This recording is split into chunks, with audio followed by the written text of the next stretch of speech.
From the Zimmerman Symphony Center in Canton, Ohio, this is Orchestrating Change.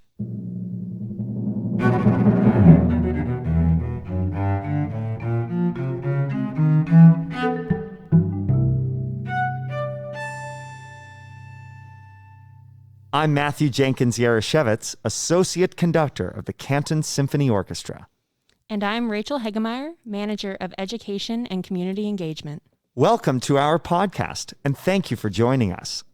This podcast will navigate the problems that exist in the field of classical music and the world at large. We invite you to listen with open ears as our guests share their experiences as underrepresented professionals in the music industry.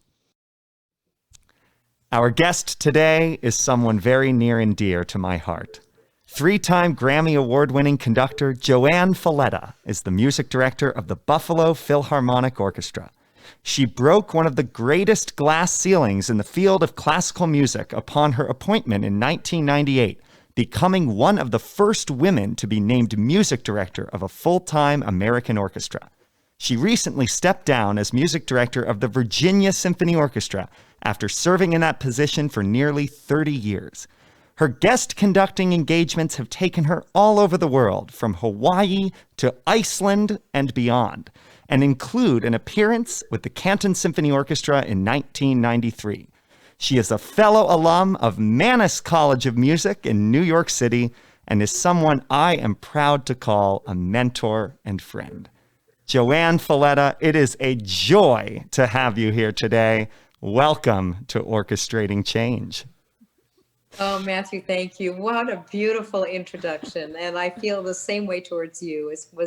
We have been friends since you first came to Buffalo, and I've watched your rise in the music world with such joy, and good to reconnect with you and good to be with Rachel. Yeah, it's so wonderful to have you today. And always good to reconnect with you, JoAnn.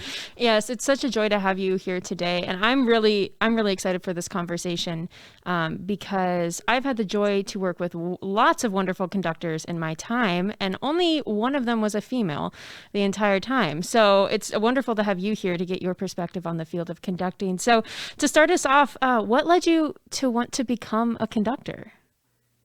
Well, I think going to orchestra concerts, I was studying music as a child, and I was concentrating on classical guitar, which I loved and was very happy with. But when I started to go to orchestra concerts, I really felt something special for the orchestra, for the sound of it, for the idea of people playing together like that, for the music that I heard. So from around the age of 10 or 11, I was really completely fascinated by the orchestra and thought that for me, the most wonderful place would be right in the middle of the orchestra, in a way, helping that happen, enabling that to happen. And that's the best way I could think about what a conductor did, not really knowing specifically what a conductor did at that point. But I just fell in love with the instrument of the orchestra and what it played. Wow. Yeah, that's wonderful. So tell us a little bit about your career path from when you started off on this crazy path to becoming a conductor to where you are currently at the Buffalo Philharmonic. Well, when I decided I wanted to be a conductor, I really didn't understand at all what a conductor did, but I tried to learn as much as I could. So from the age of 10 or 11, I was looking at scores, I was going to concerts, I was imagining what a conductor did and listening to music all the time. So when I went to Mannes, our school, I was 18. And I told him I wanted to be a double major. I was accepted as a classical guitar major, but I had no actual experience in conducting. And I told them I wanted to be a conducting major. And they said, well, why don't we start with a single major the first year, classical guitar, and see if you audit the classes, see what happens and see how you feel about this. And I think they were very supportive, but they were careful too, because they weren't, conducting is not an easy field to make your way in, and especially for women at that time. So I always take that as a very great kindness on the part of Mannes, that they wanted me to spend that year really being sure that that's what I wanted to do. And so I had this wonderful year where I was, it was like a heavenly year, studying both classical guitar and going to all the conducting classes, watching the conducting students there working, listening to Maestro Carl Bamberger, who was the teacher, and just a person who thought always about the background and the emotion in these pieces and where they came from, and would talk about these pieces with such love. And I studied also with Paul Barrel while I was there. And then I became a double major. And the school had some amazing conducting teachers besides Maestro Bamberger, Maestro Barrel. Semyon Bychkov was the teacher for a while, and I got a chance to study with him. He had just come from Russia, from the Soviet Union, and started to teach at Mannes. So that was wonderful too. So that was the beginning. And, I started to imagine what a conductor does. You don't learn it all at once. I mean, just kind of imagine what this professional life is and what you have to learn. And then after that, I went to Juilliard for my master's and my doctorate in conducting. And again, it's just been a path of learning all this time, because that's what we do as conductors. You don't ever get to the point where you say, okay, now I know what I'm doing. No, it's like it's unfolding. So my first job was in Denver with a chamber orchestra, and then I found myself going to very different places I never anticipated. As associate conductor of Milwaukee Symphony in Wisconsin, and working in Virginia, working in Long Beach, California, working with the Women's Philharmonic in San Francisco, which was a fantastic experience for me. A lot of different places, a lot of different things. I mean, working with the Ulster Orchestra in Belfast, Northern Ireland. And so a lot of different opportunities, and a lot of learning situations where you could really start to understand how complex conducting is and how much there is to learn. Yeah. Absolutely. And at any point, would you say your early mentors at Mannes, at Juilliard, were they at all hesitant or maybe concerned that at the time when you were studying, there really weren't any women at all as music directors at major Matthew, orchestras? that's a beautiful word you just said, concerned. I think that at Mannes, that was more the issue, that could a woman have a professional life as an orchestral conductor? There were women who were conducting choruses, and they told me that might be an easier route. But of course, I had come into this. I had fallen in love with the orchestra, so that's what I wanted to do. And I think they took a great leap of faith in letting me study.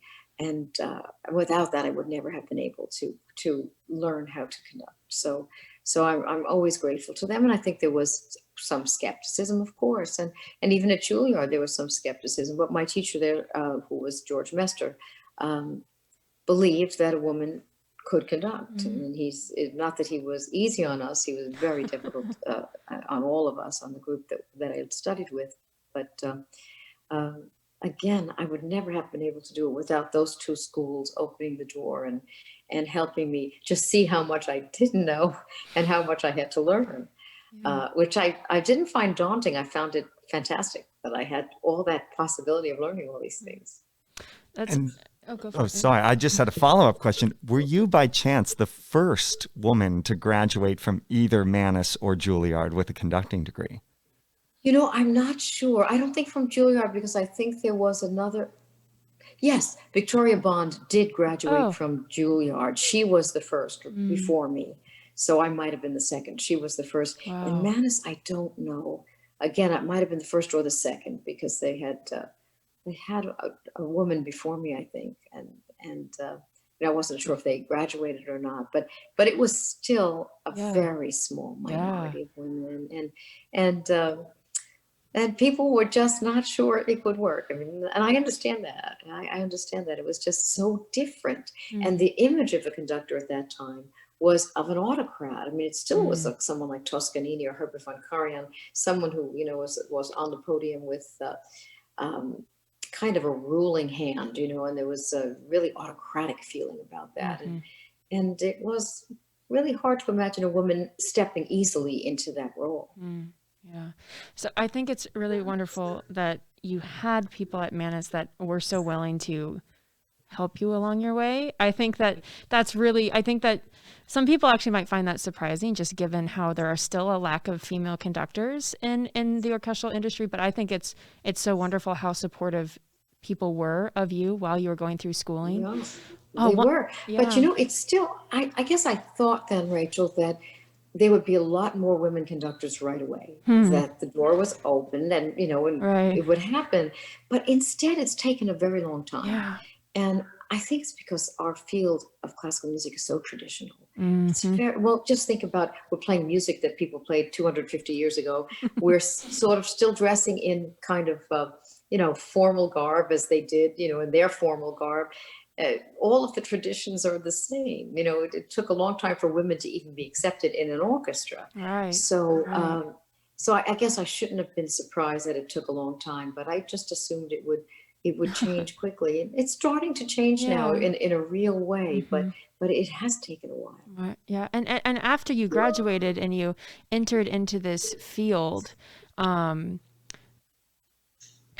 was it like getting hired as a conductor? Did you find it that people were reluctant to hire a female conductor when they, in the search committees? Well, it's hard to say because you never know why something didn't work out or something did. You don't really know. So you might have thought that audition went very well, but someone else was hired. Now, there might have been all kinds of reasons for that were valid, of course, but you don't know. So I think there must have been situations where people said, well, you know what, maybe our orchestra's not ready for a woman. And it's just, they're not going to feel a sense of leadership that they need from her. Or sometimes people would say, well, how would a woman deal with a board that was largely male? And these were people who were heads of companies and, had very strong positions in their businesses. How would they feel working with a woman in a leadership role? So I guess I would imagine there were. I mean, it was a situation where I tried not to be too aware of it, and I'm glad, because I didn't start imagining things then either. Sometimes when you look for prejudice, you can find it, and you don't always know. So I decided instead, just focus on the music, focus on being with the musicians and doing the best job you can, and learning and taking those steps. So there probably is still a great deal of prejudice, especially in some places now with women on the podium. I'm sure there is. But again, it's not something that we can, if we focus on that too much, we can't really grow as musicians, and we can't do the best job possible. Right. Okay. So I just wanted to follow up with that a little bit.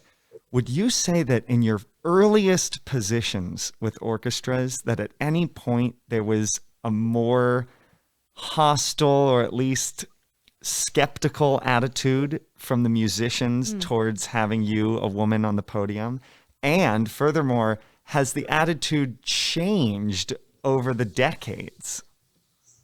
Oh, it certainly changed. And at the beginning, I would say that it wasn't so much difficulty with your own orchestras. Like with Denver, I never felt, the Denver Chamber Orchestra, I never felt any sense of, oh, this is a woman and, we feel uncomfortable with this. I never felt that.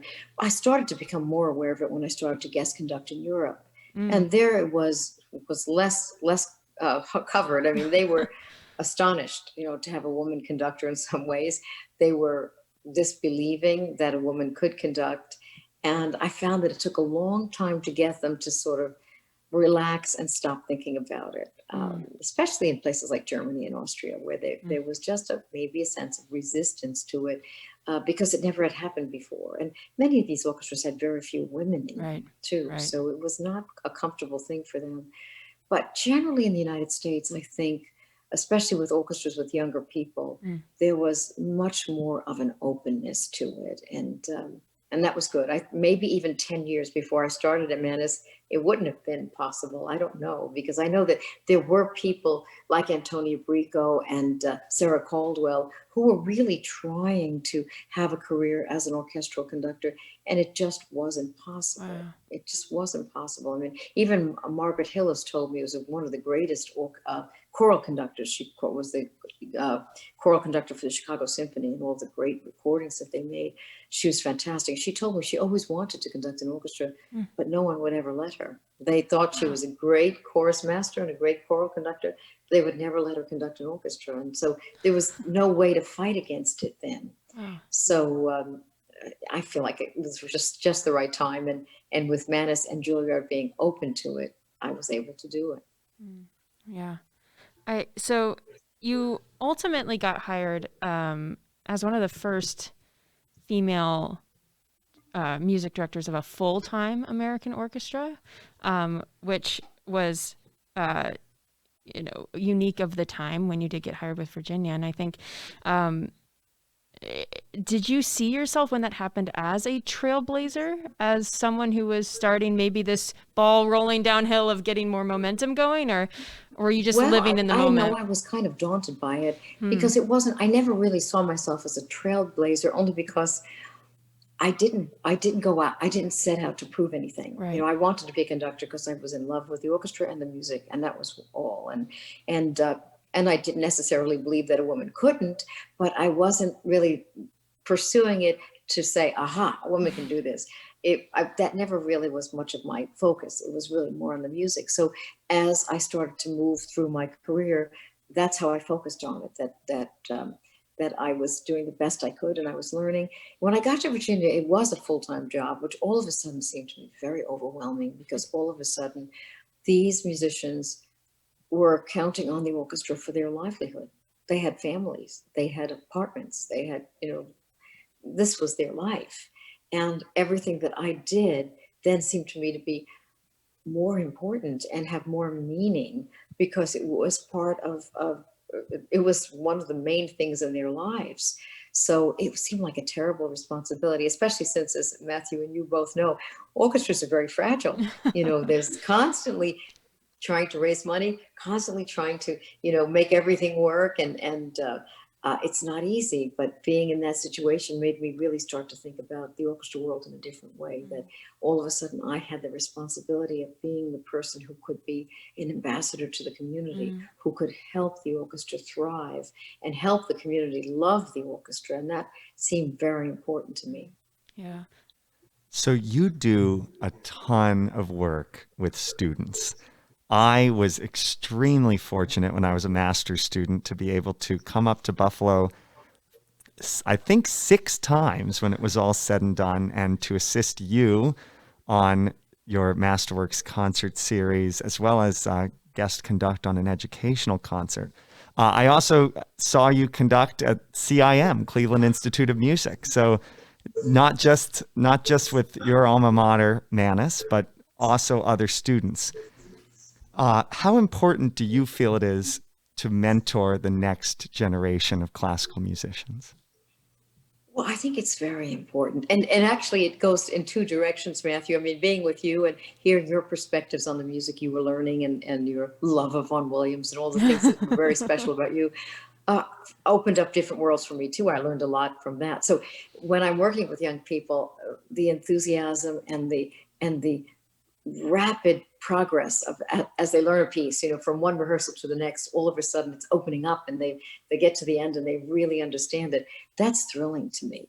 And with students, you can get that. So, and I think they like someone who comes to them having conducted the piece before, because they know that where the difficulties are, how you can get through these spots, what the music means, really. So I find it very thrilling. And in the summer, I do spend a lot of time with young people too. And it's very, very inspiring to me. I just listening to you talk, I think you have a perfect attitude for someone who is teaching and mentoring. And I think, we're talking about, first female conductor of one of the major American orchestras, that sort of thing. But I love that your perspective your entire life was just a love of orchesra. And it wasn't there. You weren't there to prove it. With that comes a love of musicians, right. Because when you have that team around you, now all of us have had situations where things are not always easy in being a leader of a group of very talented people, which musicians are, So whatever age they are, even young ones, sometimes it's hard to sort of find the way to bring everything together. Mm-hmm. But in the end, when you think about the talent of that team, and I'm talking even with young people, the talent of that team is it's awe-inspiring when you Mm-hmm. have 60 or 70 or 100 people around you, Yeah. and all of them have been playing their instruments since they were 7 or 6 or 5 years old, Mm-hmm. and are so gifted. That's very inspiring. So Mm-hmm. this respect that I feel for musicians is truly has no boundaries. I mean, I think it's the greatest team in the world. And when you think about musicians playing together and the mental process that that requires, and the physical skill they have to develop, the athletic skill they have Mm-hmm. to develop to be able to do that, to be able to listen, to see the music, to watch the conductor, to hear what their colleagues are doing, to understand how to play that, it almost seems impossible that they could do it. And so I still feel amazed by musicians and orchestras, and I think it's a team that has no equal. Yeah, it sounds like you, while you are yourself a mentor and teaching, that you find just as much learning and experience and growth from working with people, which I do. I is do. I'm wonderful. sure you do too, Yeah, right? no, I think Yeah. that you become a better teacher when you listen and observe the people around you and take that into your own teaching. I think I've always, being with people and learning from them and getting new perspectives always, I think, makes me a better person at the end of the day. And Right. yeah. And a better conductor too, because Mm. as you listen to how people are playing, and you can sense if they're comfortable or not, or if they feel inspired, or if they're feeling that this just doesn't seem to work for them, you learn a lot. A lot of that is nonverbal learning. They're Mm-hmm. not talking to you, but you learn a lot from how they move, how they're sitting, how they're engaged in the music, um, body language, facial expression. You learn a lot, and to spend every day your life learning like that, it's a great gift, because you just keep on growing. Yeah. So I kind of wanted to talk briefly about, from your perspective as a music director, what do you think the role of a music director is within the full organization that is an orchestra? Well, the music director is responsible for the artistic health of the orchestra, and that's everything that's involved in that. Not only the pieces that they're playing and how they're playing them and what the concert sounds like, but who you hire, what pieces you choose to play, what soloists come into the orchestra, what's the overview of the season, why do this piece instead of that piece. All of those decisions, artistic decisions, are important.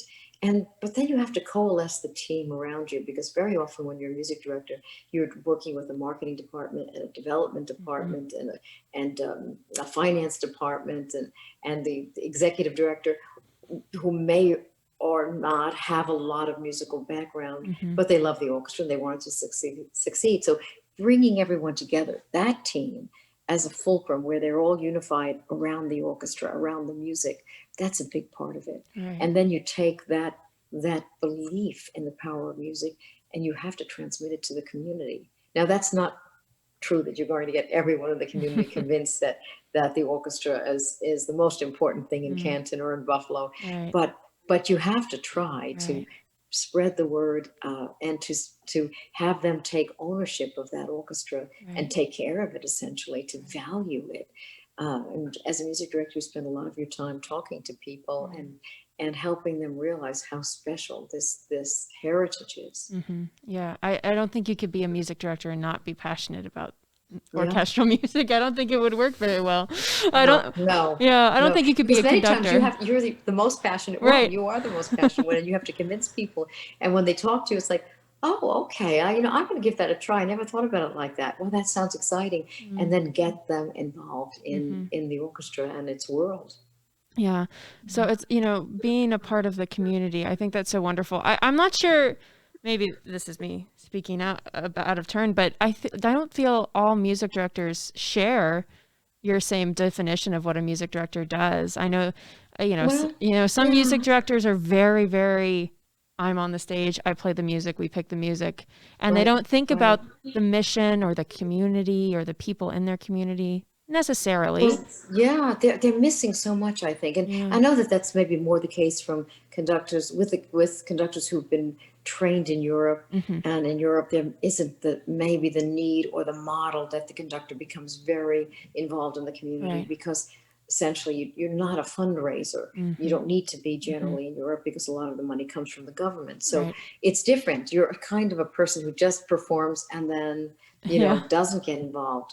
But I feel sorry for those people sometimes because they're missing out on the joy of making people joyful. I mean, when you talk to someone about a concert and they come backstage and say to you, like, Matthew, I'm so glad you told me about this concert. I love that piece. And when you explained it to me, it meant so much more to me. How could you miss that? I mean, it makes it great to be a human being, to be able to touch people that way.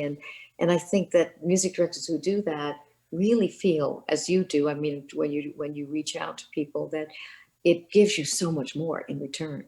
And one of the things that I love the most about conducting is I love interacting with people. If I weren't a conductor, I would make sure that whatever else I was doing would involve interacting with people. And it's one of to me, it's one of the joys of the job that you get to work with people, both that you get to work with your colleagues, the musicians, and really have a visceral life experience, the kind of which I kind of feel like is slipping away the more and more digital our world gets. But we as conductors, as musicians, we are still blessed to live in, to be a part of a profession where we still get to live so viscerally in the world with one another, as well as, of course, interacting with the patrons outside of after the concert. Well, that's bringing people who never thought that they would enjoy music or understand music or have that feeling. All of a sudden, you've given them this incredible gift, and it's amazing to feel that. So yeah, people are a big part of the equation. Not only the musicians, but the people around the organization that get involved with it, that fall in love with the orchestra, and a large part of it is because of you, because of how you've talked to them or how you interact with them. Absolutely. So you have become known for programming many lesser known composers. I had the privilege of assisting you on Vaughan Williams' Second Symphony, but even Vaughan Williams is sort of more standard repertoire. I also got to do some pieces by Vítislav Novak, as well as pieces by Florent Schmidt, two composers who many symphony goers probably have never heard of. And I must admit, before I assisted them with you, I hadn't heard of them either. In addition to that, you've programmed a lot of female composers and a lot of composers of color as well. And on your website, you've mentioned that you're working to bring about artistic change and making sure that voices that haven't previously been heard in the concert hall get a chance to be heard. Big question here. I had a life-changing experience, and Matthew might remember this. I had a life-changing experience when I was still at Juilliard, and I received a phone call from an orchestra in San Francisco called the Women's Philharmonic. And they asked me if I would come out and visit them and maybe conduct a concert. And they explained a little bit about themselves. They were an orchestra, all of women, performing music only written by women. And I was so confused by this because I'd never conducted a piece by a woman. I didn't even know a piece by a woman. I mean, it's embarrassing to say that now, but my education was so traditional. I mean, we learned the great composers. They were all white men, from the 18th and 19th century. And I didn't know anything about it. And they said, well, this doesn't matter, just come and we'll show you. And so I went out there, I conducted a concert that included the symphony by Amy Beach. I don't know if you've ever heard that. It's a wonderful piece, and two other wonderful works. And all of a sudden I realized that there was this huge part of the world of music that I knew nothing about, nothing. And every concert that I did with them, because I worked with them for 10 years, was different. Everything was new, whether it was a piece from the past by Fanny Mendelssohn or Clara Schumann, or it was something by Jennifer Higdon or Gabrielle Lena Frank. Well, it was new, and I just said, this has got to be part of my life. I love Brahms, I love Dvorak, but this is important. So I think I always had from that point an appetite for looking for unusual repertoire. And when I got to Buffalo and we were approached by Naxos to record for them, they had a very big caveat. We could never record anything that they already had in their library. And I don't know if you've ever looked at the Naxos library. That's they huge. Have everything. Wow. I mean, literally everything. Wow. So they said, no, we'll find something that we don't know. It doesn't have to be 20th century, 21st century. It doesn't have to be new, but it has to be something that people have never heard. So that started me on the voyage that led to Florent Schmidt and Vladislav Novak and Joseph Suk. Wonderful, mostly early 20th century or late 19th century, but mostly early 20th century composers who were just not really known. And it's been a great journey. And it's influenced how I think about traditional pieces now, all of that experience, because I try and see them as if they were brand new, as if no one had ever conducted them, like the Women's Philharmonic, where no one had ever conducted these pieces. And we had to figure out how they went. There was no traditional way of doing it. So I think that that's really changed how I think about music. And I'm very grateful to the Women's Philharmonic, most of all, because they were the ones who opened the door to this vast repertoire, or the idea that there is a vast repertoire out there that people don't know and deserve to know. So in a place like Buffalo, where you're recording these pieces for Naxos for the first time in the Naxos catalog, but of course, part of the recording is that there's going to be a concert for the people of Buffalo involved. How do you get the people, the audience that knows that they love Brahms and Beethoven, but maybe doesn't yet know that they love Vladislav Novak? How do you bring the people along in this journey with you? Well, there's a little bit of an advantage I had in Buffalo, and that Buffalo, years and years before I came, had music directors like Lucas Foss and Michael Tilson Thomas. Lucas Foss especially was here at a time in the 70s and 80s when it was truly, he made Buffalo the epicenter of the new music world. And the Buffalo Philharmonic was constantly playing the most avant-garde, outrageous new music. So the audience had a sense of, well, I might not understand that, but it's important that we're doing this. It's important that we're helping American music develop. So there was this mindset of, okay, let's give it a chance. And then as they started to trust the pieces I was choosing, they became into it. They got into it, like, well, let's see what he sounds like, see if we're going to like him as much as we liked the one 4 or 5 months ago, that the other new person. But it's because of them, and it's because the musicians are willing to work on music. It's very hard. There's no way in some places to even listen to it. The most difficult thing we ever did was record 2 symphonies by a man who had been killed at Auschwitz. The symphonies, he left them with a student who then brought them to me as an old man. By then, of course, the student was in his 80s. But he said, my life's journey has been to get my teacher's work recorded. But it was almost impossible to read those manuscripts. The manuscripts themselves were falling apart. I mean, they were written in the 30s. So, but we recorded them. And I think that was the most challenging thing we had done. We had no reference for any of that. We had to make all kinds of decisions about, is this right? Or should this be the chord that he used in the first phrase of, the similar section?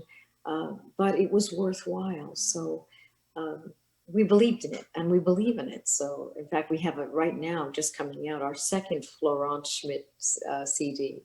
So again, very difficult music, but very, very wonderful. Wow. I think it's so wonderful to have this perspective of just pure discovery and education and love for the art form. And when you have that sort of essence to yourself when you're looking at programming music for an orchestra, it's not out of the ordinary to program something that is by a woman or by a person of color or from someone who's no one's ever heard of. And I think that's the kind of attitude that the orchestra world needs when looking at programming our seasons, is discovery and what is new and fun. And like you said earlier, when you play these pieces that are not as well known, that are not played as often, it gives you a different perspective to Beethoven. And then Beethoven seems a little different and more fun. You're absolutely right. I think that's right. And people tell me that, how is the orchestra going to stay alive and be relevant? And I always say, well, we have to incorporate the music of our time into our canon. I mean, we're never going to ever abandon Beethoven and Brahms. Never. I mean, that's a treasure that we always have. But if we just stay in that time, we do invalidate ourselves. So the way for the orchestra to stay powerful, to stay important and relevant, is if we play music of the 21st century, because it does inform the other music, the older music. And So, and that's been a great joy. I mean, working with living composers, I don't know, you've done a lot of that too. And it really is something special when you have a composer right next to you who's sort of discovering his piece or her piece for the first time too, when you're playing it. That's what we have to do. And if you can help young musicians get that kind of an interest right at the beginning of their career, that, well, this new music, I don't quite understand this piece yet, but it's interesting, and have them grow into it. Yeah. We need to keep our form valid.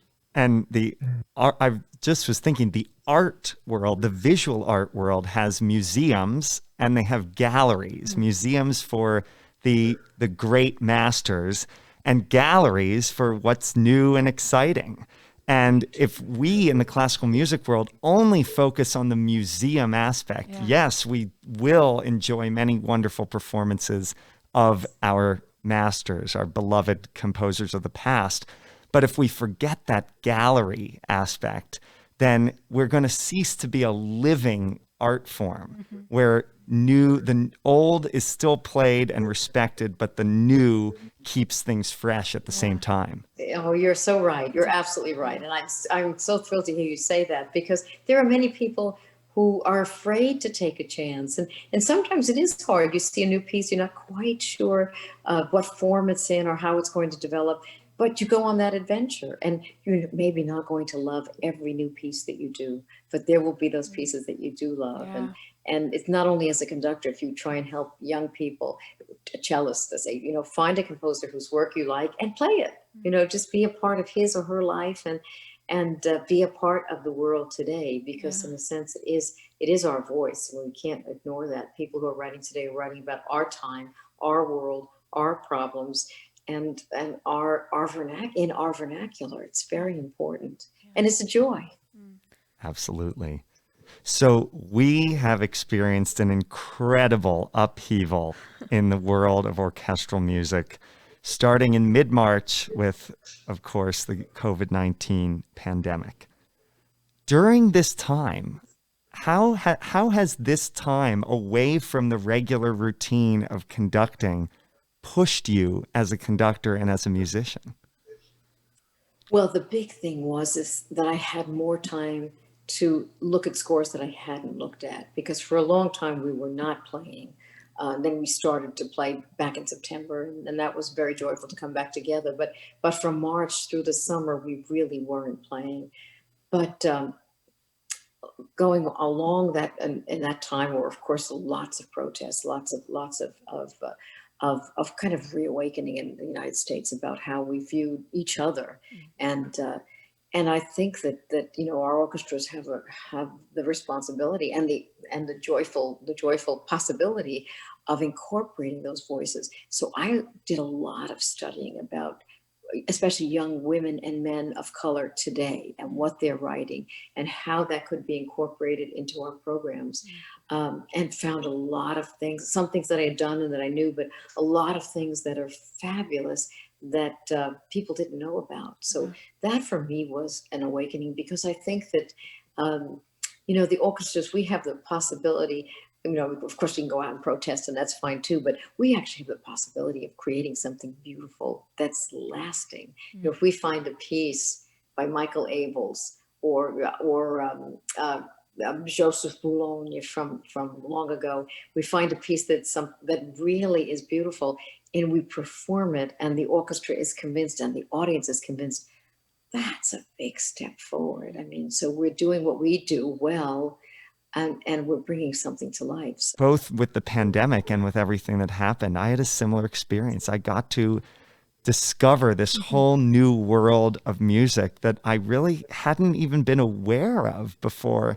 And now that I've discovered it, it's like, how did I go my whole life up to this point without knowing that this existed? I feel the same way, and I felt the same way with the Women's Philharmonic. And then you never forget those pieces, and you incorporate them in a natural way, and you do what you do best. I mean, you give a great performance of that piece, and that's a big step forward in how we think about diversity Yeah. when we play it well. You know, Yeah. not because we have to, or not because we have to have a certain number of pieces on Yeah. our season, Mm-hmm. and we sort of check the boxes that we did it, but because we believe in these pieces. Yeah. And when you believe in them, then your orchestra believes in them, and they convince everyone. Yeah, that's so, it's so important that we play this music for the sake of playing the music, not because we feel obligated to check a box, like you said, or to meet a certain quota. We play it because it's good music and it deserves and needs to be played. It was super fun to watch the students play Poem for Orchestra, and it was fun to watch you Matthew would text me and be like, I found this piece. And it was really fun to watch the discovery happen. And I'm so excited for more discovery. And you know, we have a young composer in residence for the Youth Symphony this year, and she is writing a piece for the advanced orchestra that they'll play in May. And you know, it's very exciting to watch them interact with a young composer as well, who is at the beginning of her journey writing music. And there's just been it's so important. I'm glad you're doing that, because you know, a lot of times even young musicians are frightened of new music, and if it doesn't sound immediately beautiful, they say, oh, I don't like this, you know, I just don't like this piece of music. And it takes them a little while for it to open up, and then they realize, wow, you know, okay, the language is different and it doesn't sound like Mozart or Tchaikovsky, but it's great. And then having the composer there, of course, is really something special. Yeah. So, you know, looking at the orchestral industry right now and into the future a little bit, how do you view the orchestral industry in its current state, and how do you see that moving forward into the future, maybe, you know, just after COVID, and maybe with this new awakening that I feel a lot of people have gotten? How do you see that changing the orchestral industry moving forward? I think it will change it. I mean, it's in a way, this is a very difficult time for us, because, you know, we can't really do what we want to do, but I think it's made us realize that music is important, that it's necessary. It's not just for people who want to go out and have a nice dinner and then come to the concert. It's physically and viscerally important for people to have music, and people are really missing it. And that's important, but it's also maybe has spurred us on to say, okay, but we have to reflect what our time is, because, you know, it wasn't Shostakovich said, music is the whisper of history against the noise of something of noise. Music is the whisper of history against the noise of time, meaning that there's a lot of noise going on always in the world, but music actually is the history of who we are, you know, and that's there. So who are we? If we don't play our music, then we don't even know who we are. So, you know, we look back and we, you know, play Bartok, and we realize what Bartok was going through in his life and what was going on in the world. He tells us, you know, we know those things because those people wrote that. So I think it's critical for us to know that music is history, almost more vivid than if you read a history book. You hear a piece of music and you know what it's like Vaughan Williams, you know, this change of the world as he's writing. You know, he goes from the bucolic 19th century into World War I, you know, which is what happened to the world. And you hear that in his music. You hear that, and so viscerally. So I think all of us need to be hungry for that. Yes, it will always have music that comes to us from the past, and that's beautiful. But I think we'll think of music differently.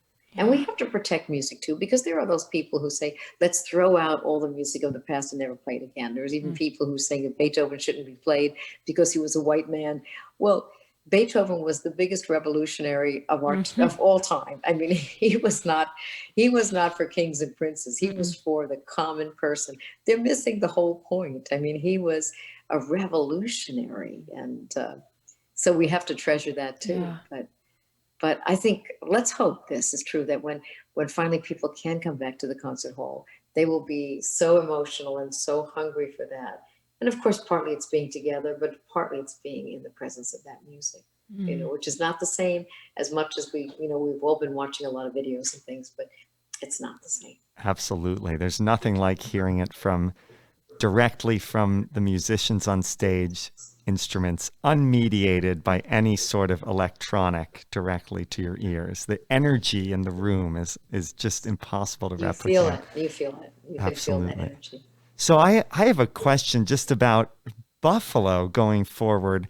Do you see any major changes or changes in direction or new things to be incorporated that will be permanent, long-lasting changes for the future of the orchestra that were brought on by the pandemic?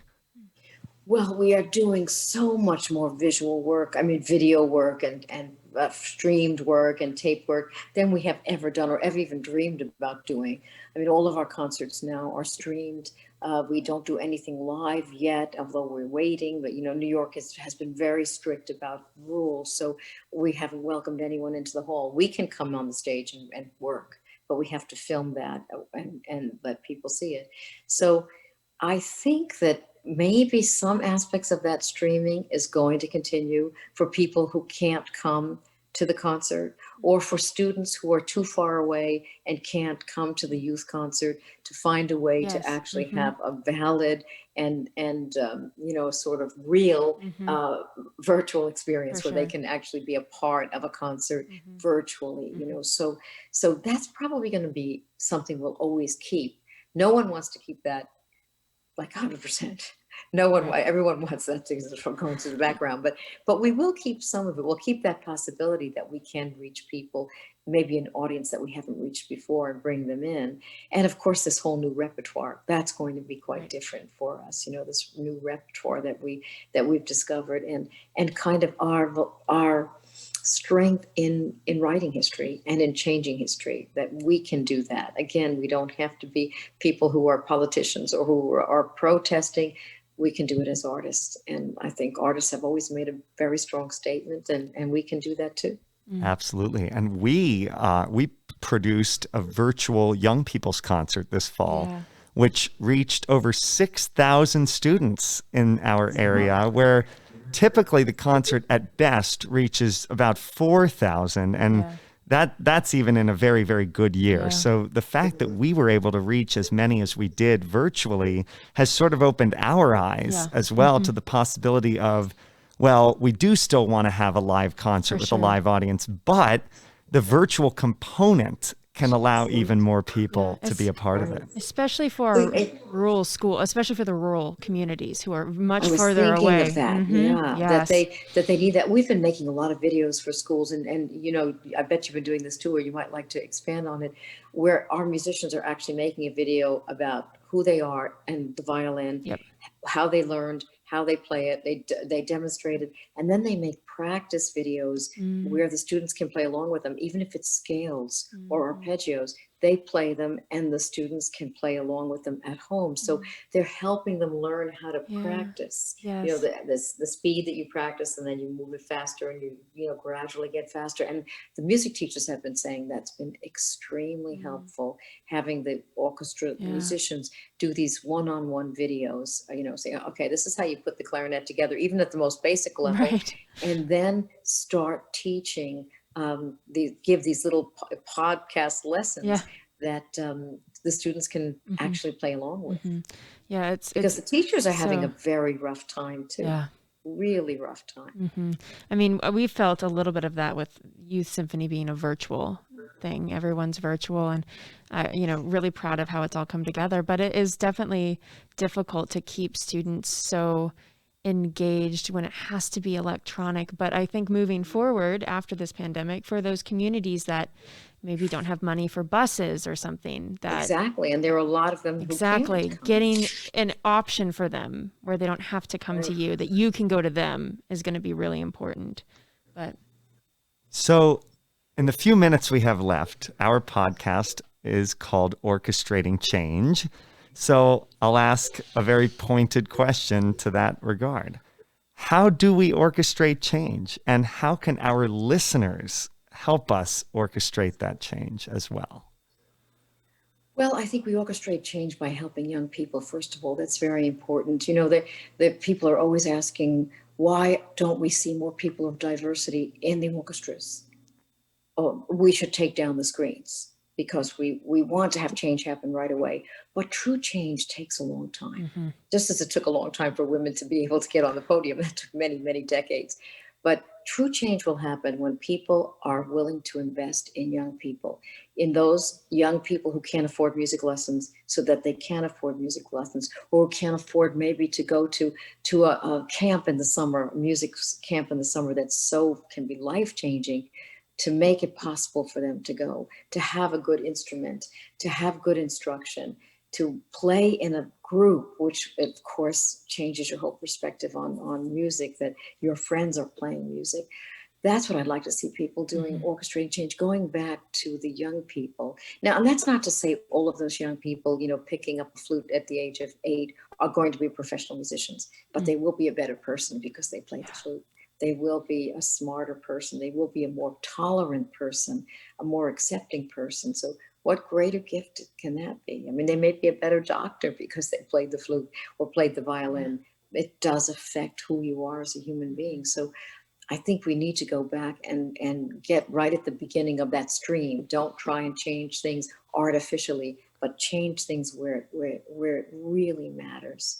And then on our end, again, just change the repertoire, make having a live composer in the hall an everyday thing, that somebody is, oh, another new piece. Wow, that's good. I wonder how this one's going to be, where people actually look forward to it rather than dreading it as they might have done 20 years ago. Say, oh, a piece from just written.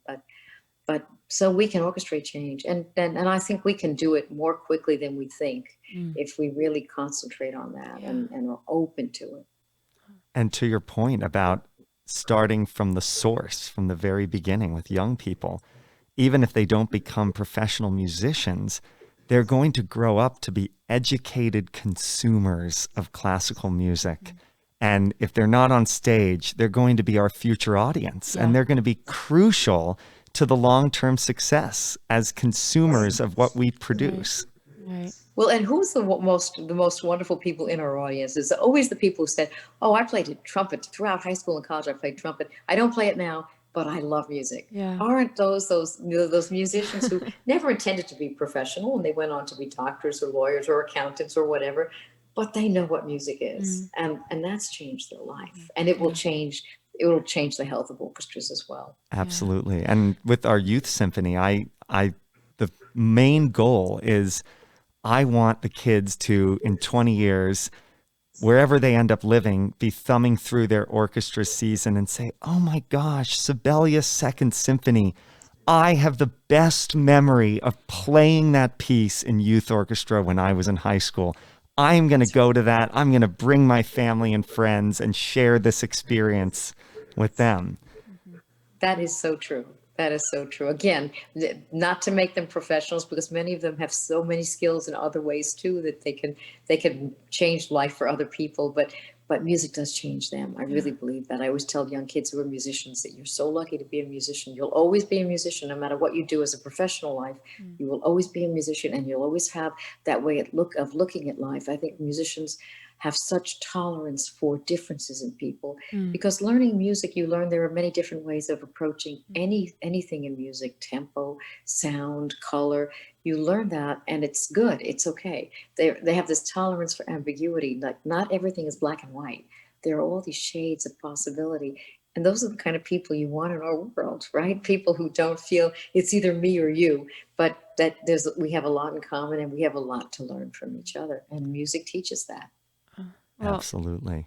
JoAnn, thank you so much for being with us today. Rachel. Thank you, and thank you, Matthew. I hope I get to meet you, Rachel, in person. Yes, but Matthew, yes. I know I will see again. Absolutely. Yes. Absolutely. JoAnn Falletta, music director of the Buffalo Philharmonic Orchestra and 3-time Grammy award-winning conductor. Thank you so much for being with us. Thank you, Matthew. Thank you, Rachel. You stay well, and I hope to see you soon. Illumination, the Canton Light Festival, continues Fridays and Saturdays, 6 to 9 p.m. through February 27th. Sponsored by Arts and Stark and Visit Canton, Illumination invites guests to start their evening at the Canton Cultural Center for 3 light shows, touchless kids activities, and light sculptures. Then progress to other downtown locations, including the Hall of Fame City Ice Rink and Centennial Plaza. Visit all 8 locations for a chance to win a night at Gervasi Vineyard. For more info, visit CantonLightFestival.com. Orchestrating Change is a production of the Canton Symphony Orchestra. Our theme music was composed by Eric Gould and performed by Derek Snyder and Tim Adams. Our audio engineer is Nathan Maslick. Thanks for listening, and we'll see you next time.